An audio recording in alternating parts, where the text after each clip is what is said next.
Le détroit de Gibraltar, également connu sous le nom de Fratum Herculeum ou des colonnes d'Hercule par les anciens Grecs et Romains, est le détroit qui relie l'océan Atlantique et la mer Méditerranée.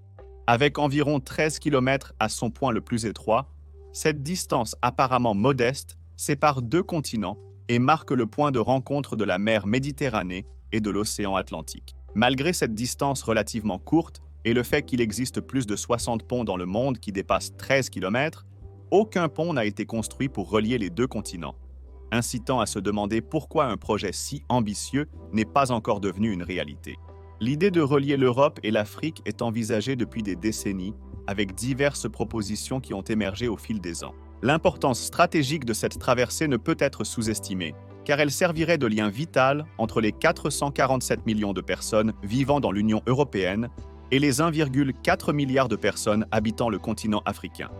L'impact économique potentiel d'une telle connexion est énorme, car elle pourrait faciliter le commerce et simplifier les transports entre ces deux grandes régions. Alors pourquoi une telle structure n'existe-t-elle pas? Pourrez-vous un jour conduire ou prendre un train à travers le détroit de Gibraltar? Découvrons-le.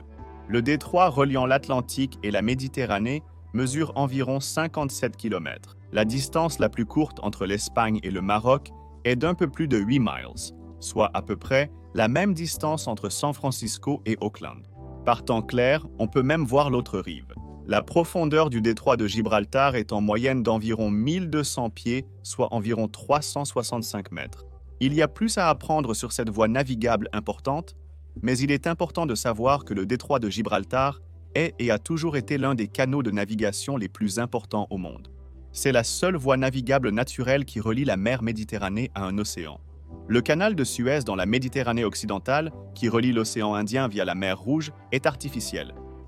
De plus, le détroit de Gibraltar est beaucoup plus grand et donc bien plus facilement navigable pour les grands navires. Cela indique qu'un grand nombre de navires marchands et commerciaux traversent quotidiennement le détroit. En fait, on estime que plus de 100 000 navires passent par le détroit de Gibraltar chaque année.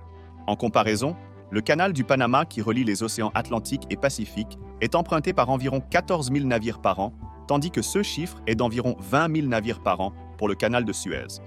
Beaucoup des navires qui passent par le détroit de Gibraltar voyagent depuis l'hémisphère occidental pour livrer des marchandises au Moyen-Orient, en Afrique et en Europe. Cependant, il y a aussi beaucoup de navires qui utilisent aussi le détroit pour voyager encore plus à l'est, vers l'Asie et la Chine. Des navires voyagent aussi vers l'ouest pour apporter des marchandises du Moyen-Orient, d'Afrique et d'Europe de l'Est à l'Europe de l'Ouest et aux Amériques. Être si proche des pays riches en combustibles fossiles du Moyen-Orient signifie que d'énormes quantités de pétrole et de gaz naturel passent par le détroit. Plus de 300 navires transportant du pétrole traversent le détroit de Gibraltar chaque jour. Pour vous donner une idée, un petit pétrolier peut transporter entre 70 000 et 190 000 barils de pétrole, ce qui représente environ 3,2 à 8 millions de gallons. Un pétrolier plus grand peut transporter entre 190 000 et 345 000 barils, environ 8 à 14,5 millions de gallons de pétrole. Dans une journée chargée, environ 2,4 milliards de gallons de pétrole traversent le détroit de Gibraltar. Pour comparaison, les États-Unis consomment dans les 20 millions de barils de pétrole par jour, ce qui équivaut à environ 840 millions de gallons. Le pétrole qui passe par le détroit de Gibraltar lors d'une journée chargée représente presque 3 fois la consommation quotidienne des États-Unis. Le détroit de Gibraltar est une route importante pour les navires du monde entier, ce passage naturel apportant beaucoup d'argent aux pays qui bordent l'embouchure du détroit. Les eaux autour du détroit de Gibraltar étant si lucratives, il n'est pas surprenant que tant de ports importants et d'installations de navigation aient été construits, comme le port d'Algeciras en Espagne, l'un des plus grands d'Europe et le plus grand de la Méditerranée, et celui de Tanger Med au Maroc, une installation en pleine expansion cruciale pour le commerce africain. L'Espagne et le Maroc augmentent également rapidement le nombre de ports et leur capacité le long de la côte. Si les fonds pour construire un pont sont disponibles grâce au commerce du tourisme, pourquoi un pont n'a-t-il pas encore été construit? Quel en est le motif? De nombreux comités et entreprises ont été engagés pour en évaluer la faisabilité, et beaucoup ont conclu qu'il serait possible de construire un pont, mais il y a de sérieux défis à relever. Depuis la première étude de faisabilité en 1979 et le projet de transport Euromed qui a suivi, un pont reliant l'Afrique et l'Europe a rencontré de nombreuses complications. L'un des principaux obstacles concerne la situation politique entre l'Espagne et le Maroc, avec malheureusement beaucoup de tensions et de désaccords. Mais en termes de construction du pont, beaucoup de préoccupations concernent le financement et les bénéfices pour chaque nation. Un pont qui traverse le détroit de Gibraltar est estimé à des milliards de dollars, certaines estimations allant de 5 à 20 milliards de dollars. Cet investissement devrait soit être partagé entre les gouvernements espagnols et marocains, soit financé par des sources extérieures. Le problème est qu'il n'y a pas un énorme bénéfice économique à construire le pont. Si un pont traversant le détroit rapportait d'énormes revenus via le tourisme ou le transport de marchandises, ce serait une chose. Cependant, ce n'est pas le cas. Des itinéraires alternatifs via la Méditerranée existent, par ferry, 5 millions de passagers annuels, avions ou bateaux privés pour les vacanciers. En comparaison, le tunnel sous la Manche entre le Royaume-Uni et la France a été construit pour l'équivalent d'environ 14,5 milliards de dollars et achemine environ 20 millions de passagers par an. Pour le transport de marchandises, les navires de fret rendent l'acheminement de grandes quantités de matériaux en Méditerranée assez économique. Cela est aussi rapide, car l'Europe et l'Afrique sont à moins de 10 miles de distance à plusieurs endroits le long du détroit de Gibraltar. Un intérêt économique à construire un pont n'existe tout simplement pas là pour l'Espagne et le Maroc. Les voies de navigation à travers le détroit de Gibraltar génèrent d'énormes revenus grâce aux 100 000 navires qui y passent, mais un pont pourrait plutôt entraver cela plutôt que d'aider les pays à générer plus de revenus. Par exemple, le pont d'Öresund qui relie le Danemark et la Suède a coûté environ 4 milliards de dollars, mais n'a pas généré le niveau de bénéfice économique prévu initialement. Les projets de construction coûteux et prenant beaucoup de temps à terminer rencontrent généralement des retards ou sont complètement abandonnés. Un pont sur le détroit de Gibraltar aurait ce destin. Il y a eu plusieurs plans majeurs pour un tel pont, mais chacun a été retardé en raison du coût énorme et du temps qu'il faudrait pour le construire. Soyons clairs, un pont sur le détroit de Gibraltar, même à son point le plus étroit, est absolument réalisable avec notre niveau technologique actuel. Il existe de nombreux ponts longs de plusieurs kilomètres utilisés quotidiennement. Le problème d'un pont traversant le détroit de Gibraltar est qu'il doit être construit de manière à ne pas perturber les voies de navigation, ce qui est plus facile à dire qu'à faire. Hypothétiquement, si un pont devait être construit, les ingénieurs voudraient le construire à un point relativement étroit. La longueur du pont devrait être de 12 miles. 10 miles traverseront directement le détroit, avec une marge d'1 mile de chaque côté pour que la pente pour accéder au pont ne soit pas trop raide. Aucun pont qui traverse le détroit ne peut bloquer le trafic maritime. Un pont-levis n'est pas vraiment une option, car tant de navires traversent le détroit de Gibraltar quotidiennement qu'ils seraient constamment levés. À ce moment, des bouchons de plusieurs kilomètres se formeraient, les conducteurs attendant de traverser. Les gens resteraient coincés dans leur voiture pendant des heures en attendant que le pont-levis s'abaisse. Le plus long pont du monde est le grand pont d'Anyang Kunshan, une structure de chemin de fer à grande vitesse en Chine. Ce pont mesure 104,2 miles, soit 164,8 km de long. Le plus long pont pour le transit routier est l'autoroute Bangna, qui mesure 33,5 miles, soit 53,9 km de long. La longueur n'est donc pas un problème pour les ingénieurs. Le problème, c'est la hauteur nécessaire pour permettre aux navires de marchandises de passer sous le pont sans perturber la circulation. Les plus grands porte-conteneurs de la planète sont les Evergreen de classe A. Seas Navire, construits par Samsung Heavy Industries, peuvent transporter 24 000 unités équivalentes à 20 pieds et mesurent plus de 100 pieds de haut. Bien qu'une grande partie d'un navire est sous l'eau, il a toujours besoin de dizaines de pieds de dégagement pour passer sous un pont. De plus, des navires toujours plus grands sont constamment conçus. Si des ingénieurs concevant un pont traversant le détroit de Gibraltar ne veulent pas avoir à modifier sa hauteur chaque décennie, ils doivent l'édifier à au moins 100 pieds au-dessus de l'eau, voire plus haut, pour s'assurer que CS navires géants peuvent le franchir. Au final, la construction du pont lui-même n'est tout simplement pas gérable. Tout ingénieur s'attaquant au problème rencontre toutes sortes d'obstacles en essayant de satisfaire à la fois les voyageurs qui traversent le pont et les porte-conteneurs qui utilisent le détroit et passent dessous. Ce n'est même pas le plus gros problème pour la construction d'un pont sur le détroit de Gibraltar. Le plus grand obstacle se trouve profondément sous l'eau et même sous la croûte terrestre elle-même. Bien qu'un tel pont devrait être construit pour résister aux puissantes tempêtes qui soufflent depuis l'Atlantique, ce n'est pas la météo qui représente la plus grande menace pour sa stabilité. La croûte terrestre est constituée de plaques tectoniques en mouvement constant. Les zones où se trouvent les limites de deux plaques ou plus sont sujettes à une activité géologique, y compris des tremblements de terre. Malheureusement, les plaques africaines et eurasiennes se rencontrent directement sous la voie navigable qui sépare les deux continents. C'est ici que la faille transformante des Açores-Gibraltar coupe le détroit. Une faille transformante est un endroit où deux plaques se déplacent parallèlement l'une à l'autre, et c'est à ces endroits que les tremblements de terre sont plus fréquents.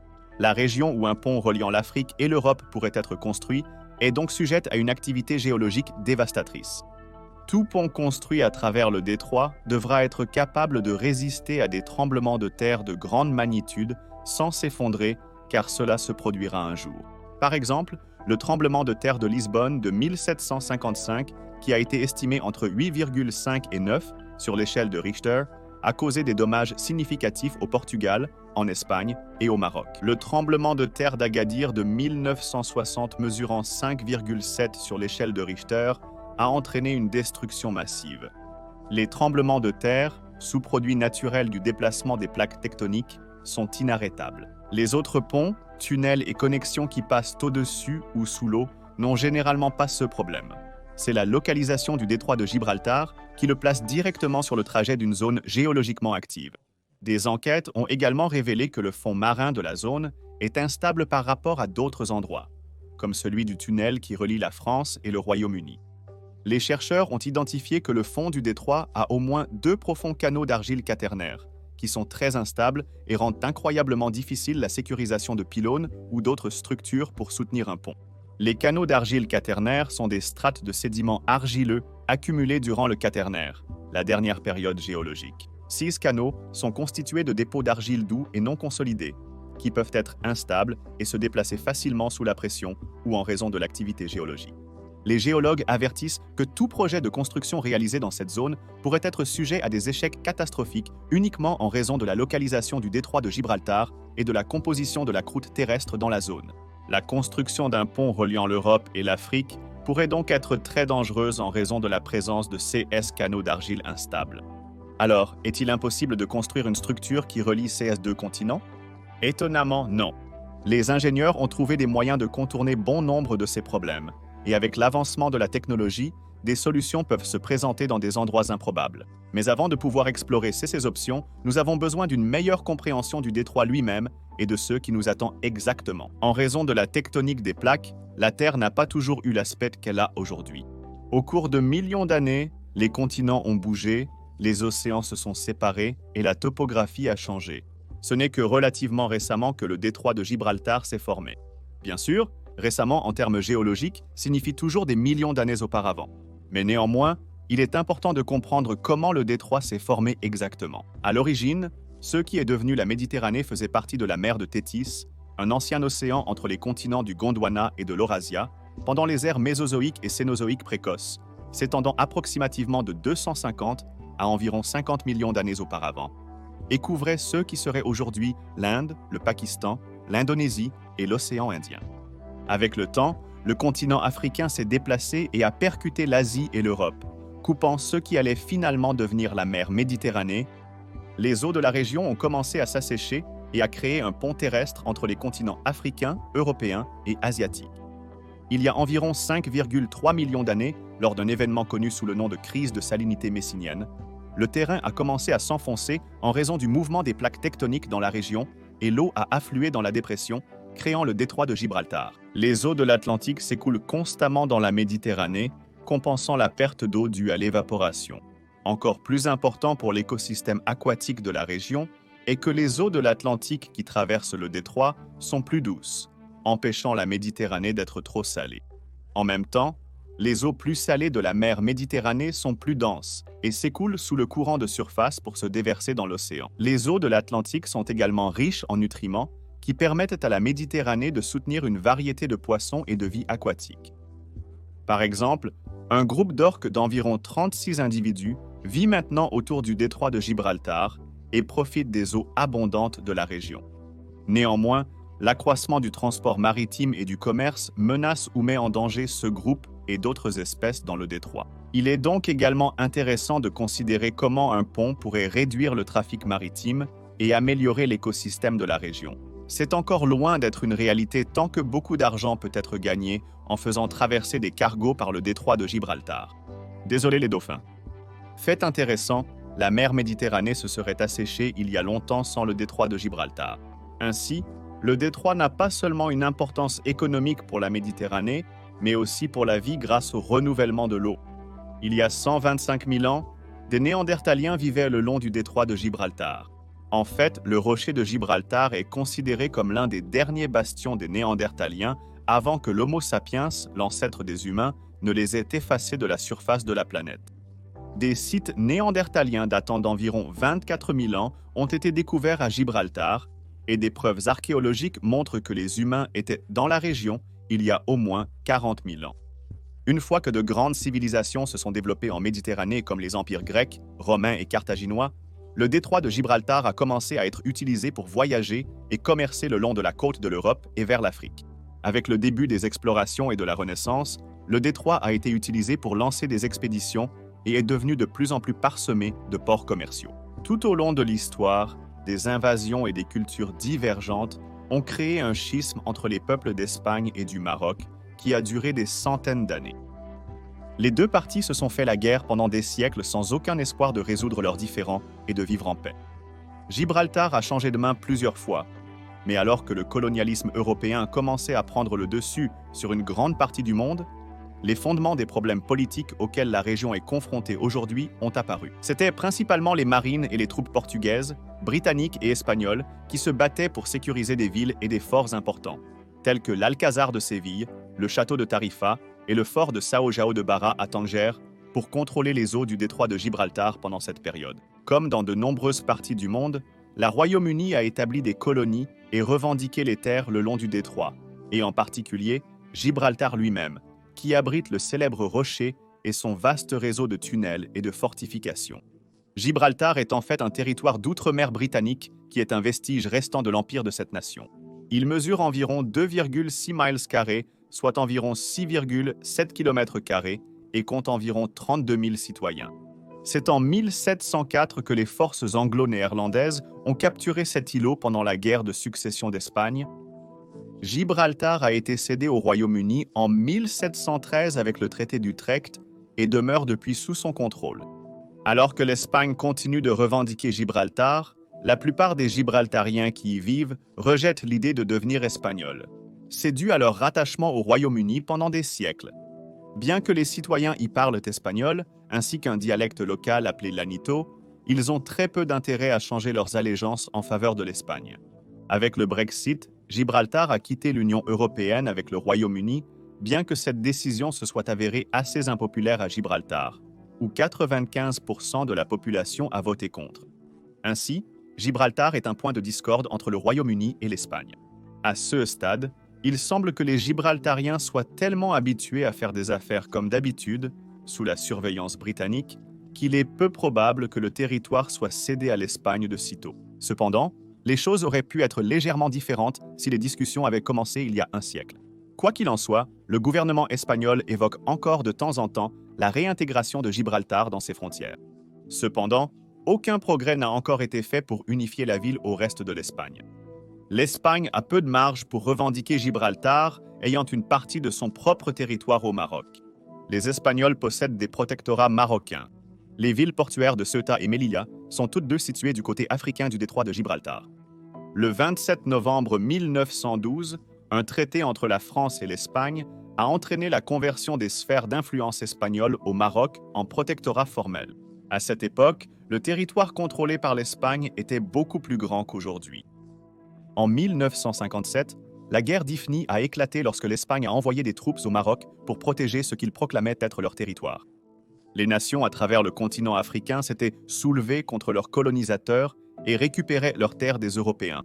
L'Espagne visait à éviter ceci au Maroc, mais moins d'un an après le début de la guerre, c'était fini. Il y eut plusieurs batailles, mais l'armée de libération marocaine a peu progressé contre la force combinée franco-espagnole qui s'était barricadée dans les forts de la région. Le 2 avril 1958, les dirigeants de l'Espagne et du Maroc ont convenu de signer le traité d'Angra de Sintra. Cet accord stipulait que l'Espagne céderait le Cap Juby, connu sous le nom de Tarfaya au Maroc, et une grande partie du territoire qu'elle contrôlait dans le sud du Maroc à l'époque. Cependant, ce n'est qu'en 1969 que le Maroc a obtenu légalement le contrôle total, avec 6 ans de plus pour contrôler complètement la région sud.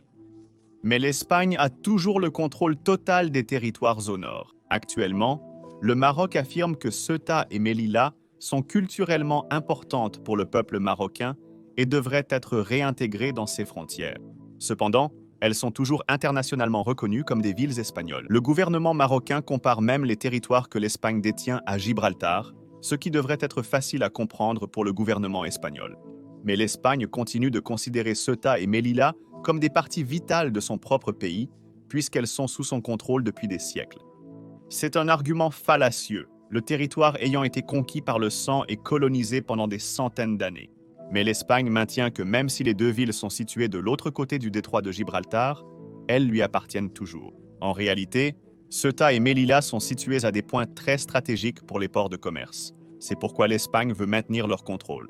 Si ces villes n'avaient aucune importance économique ou stratégique, il ne fait guère de doute que l'Espagne les aurait cédées au Maroc il y a longtemps.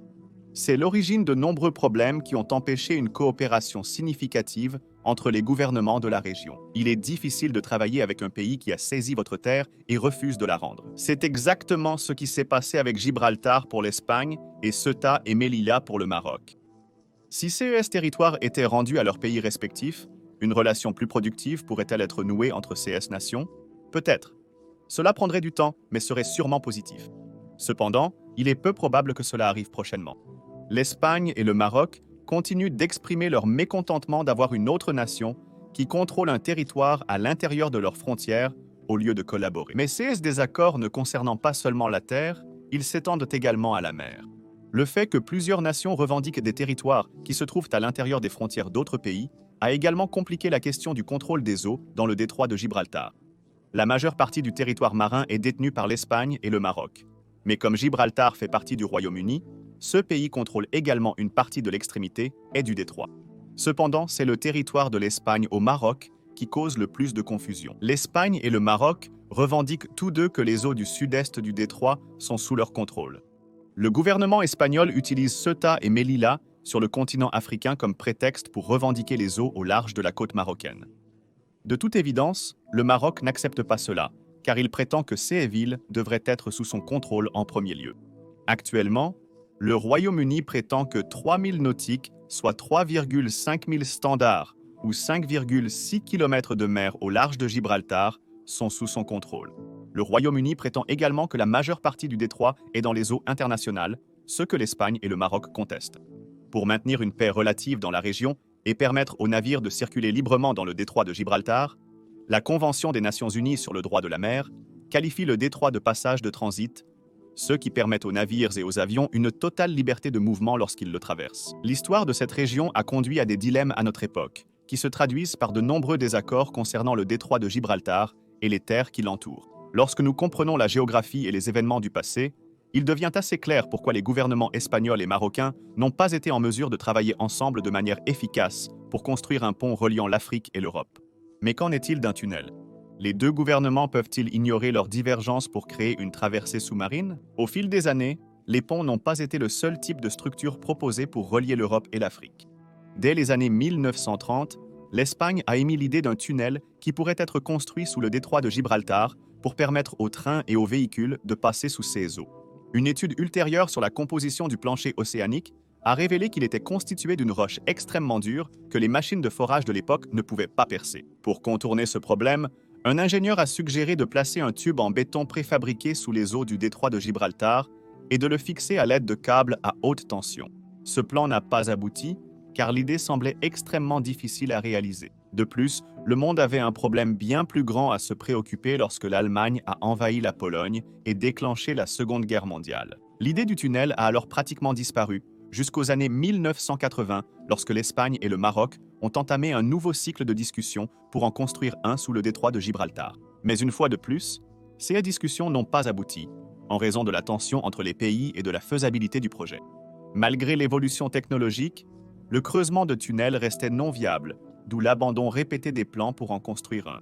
En 2003, les deux pays ont convenu d'étudier la possibilité d'un tunnel ferroviaire sous-marin. Ils utiliseraient un écartement de 1435 mm, car les autres chemins de fer de la région étaient en train d'être convertis de systèmes à voie large à voie normale. C'était une pensée avant-gardiste, mais cela signifiait que même si le tunnel était achevé, il n'y avait aucune garantie que les chemins de fer des deux pays seraient convertis à temps. Cela impliquait que le tunnel reliant les deux continents pourrait rester inactif jusqu'à la standardisation de l'écartement des voies ferrées de chaque côté du détroit. Le report du tunnel ferroviaire a été décidé pour une date ultérieure. En 2008, une nouvelle étude géologique a été réalisée pour s'assurer que le nouveau tunnel proposé était réalisable. Mais elle a conclu que le plancher océanique poserait plusieurs problèmes, tout comme de nombreuses autres études passées l'avaient supposé. Il est alors devenu évident que la plus courte distance à travers le détroit de Gibraltar ne serait pas le meilleur endroit pour construire un tunnel. Au lieu de cela, les ingénieurs ont recommandé que le projet soit déplacé à l'ouest de Tarifa et relie l'est de Tanger. Cela signifierait que le tunnel traverserait 14 miles ou 23 km sous l'eau, mais serait dans un emplacement plus favorable pour sa construction. Une fois terminé, le tunnel s'étendrait sur 21 miles ou environ 34 km et se connecterait au système ferroviaire à grande vitesse espagnol pour atteindre les grandes villes du pays. Les phases de planification du projet ont démarré, mais sans beaucoup progresser, car les dirigeants des deux pays ont peu discuté du projet de tunnel.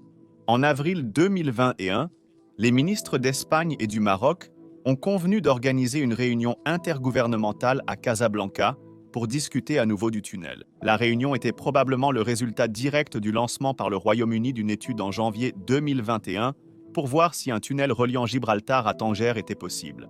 Cela remplacerait complètement le tunnel dont l'Espagne et le Maroc discutaient depuis plusieurs années, mais pour lequel aucun progrès n'avait encore été réalisé. Les études menées par le Royaume-Uni ont irrité l'Espagne et en février 2023, une réunion bilatérale de haut niveau entre les responsables espagnols et marocains pour faire avancer le projet de tunnel a été programmée.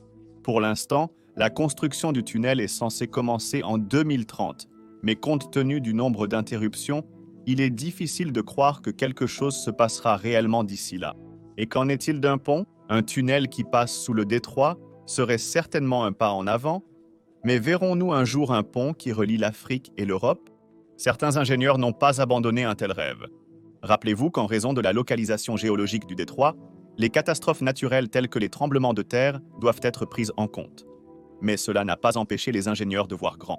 Plusieurs organisations, dont l'Organisation des Nations Unies pour l'éducation, la science et la culture, les commissions économiques des Nations Unies pour l'Afrique et l'Europe, ainsi que les gouvernements marocains et espagnols, ont lancé des études pour déterminer si un pont sur le détroit de Gibraltar est possible. Beaucoup ont conclu que cela n'a tout simplement pas de sens. Mais l'humanité est connue pour sa persistance. Le professeur T.I. Lan, qui a reçu la médaille nationale des sciences du président Reagan en 1986, a conçu un plan incroyable pour relier l'Afrique et l'Europe.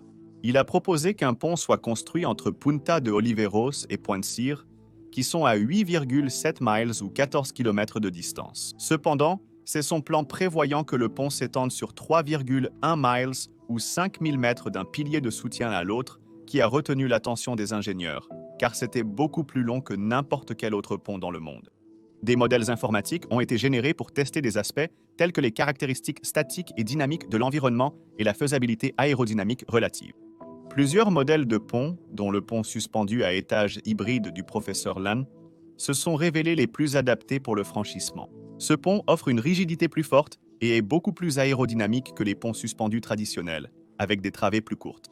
On estimait que le pont coûterait 15 milliards de dollars en 1996, ce qui représente environ 28 milliards de dollars aujourd'hui. Toutefois, le pont imaginé par Lan ne deviendra probablement jamais réalité, même sans l'obstacle de son coût exorbitant. Cependant, cela n'a pas empêché les ingénieurs de développer d'autres conceptions vraiment incroyables. Eugene Tsui est un architecte américain connu pour l'utilisation de conceptions biologiques. Cela signifie qu'il intègre des structures situées dans la nature pour résoudre des problèmes d'ingénierie architecturale. Il intègre également des principes écologiques dans ses conceptions pour créer des structures qui imitent les valeurs esthétiques trouvées dans la nature. C'était la prémisse pour son pont reliant l'Afrique et l'Europe. Cependant, Tsui ne se contenterait pas de construire un pont traditionnel. Il proposait qu'une île et un pont sous-marin soient construits pour compléter sa vision. Son projet s'appelait le pont flottant du détroit de Gibraltar et mesurerait 9 miles, soit 14,5 km de long. Le pont serait construit sous l'eau mais ne reposerait pas sur le fond marin. Il serait situé à environ 650 pieds, soit 200 mètres de profondeur, pour permettre aux navires de passer au-dessus avec beaucoup de dégagement pour les futurs navires, même plus haut. L'île qui relierait les deux sections du pont flottant contiendrait un complexe touristique, des éoliennes, un port et des entreprises. Il y aurait aussi une marina pour petits bateaux et des collines artificielles avec des cascades. Les éoliennes seraient complétées par des turbines sous-marines pour exploiter l'énergie des marées. L'aspect le plus étonnant du plan de Tsui était que l'île serait si grande qu'entre ses éoliennes et ses turbines marémotrices, elle produirait suffisamment d'énergie renouvelable pour alimenter la majeure partie du Maroc et du sud de l'Espagne. Ce ne serait pas seulement un pont, ce serait une centrale électrique et une destination touristique, le tout intégré dans une structure qui relierait l'Afrique et l'Europe. Tsui prévoyait d'avoir 24 voies pour le trafic routier entre les deux continents. Le coût du pont flottant seul s'élèverait à environ 10 milliards de dollars. Il n'y a actuellement aucun plan pour réaliser le pont flottant et l'île artificielle de Tsui. Mais peut-être que les ponts futurs seront multifonctionnels et rappelleront sa conception. Cela semble bénéfique pour tous. Bénéfique car ce pont pourrait faciliter les déplacements, générer de l'énergie et servir de destination touristique en même temps. Cependant, cela nécessiterait d'énormes investissements et la capacité des gouvernements à travailler ensemble, ce qui ne semble pas pour demain. La question devient donc, s'il n'y a ni pont ni tunnel, quel est le meilleur moyen de traverser le détroit de Gibraltar? La réponse est le bateau. Les humains traversent le détroit en bateau depuis des milliers d'années, et cela ne semble pas près de changer de sitôt. Peut-être qu'à l'avenir, il y aura une voie ferrée sous les eaux du détroit, ou peut-être que l'Espagne et le Maroc travailleront ensemble pour construire un pont qui reliera leurs continents respectifs. Actuellement, la navigation et le commerce sont plus prioritaires pour les deux pays que toute construction traversant le détroit de Gibraltar. Ni l'Espagne ni le Maroc ne s'engageront dans un projet de construction qui mettrait en péril la manne financière et les capacités de transit qu'offre le détroit. Jusqu'à ce qu'un plan solide soit convenu pour relier l'Afrique et l'Europe de manière rentable et non perturbatrice, les gens devront continuer à traverser le détroit de Gibraltar de la même manière qu'ils l'ont fait tout au long de l'histoire humaine, en bateau.